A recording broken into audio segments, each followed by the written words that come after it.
There's a reason this gelatin trick isn't being pushed on TV or big fitness channels. It doesn't rely on motivation, discipline, or suffering. And once people try it, they stop needing those things altogether. I'll be honest. When I first heard about it, I expected nothing. Just another hack people talk about online. But what happened after a few days completely caught me off guard. My appetite started changing, not in a forced way. It just quieted down. I wasn't thinking about food all day. I wasn't reaching for snacks out of boredom, and the strange bloated feeling I used to have after meals, gone.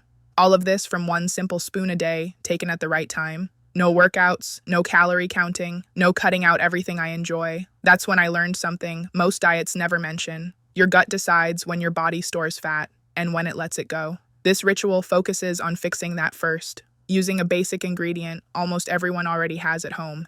Nothing artificial, nothing extreme. If you're curious to see the exact recipe and when to use it for best results, check the pinned comment. Once this starts spreading too much, videos like this usually disappear.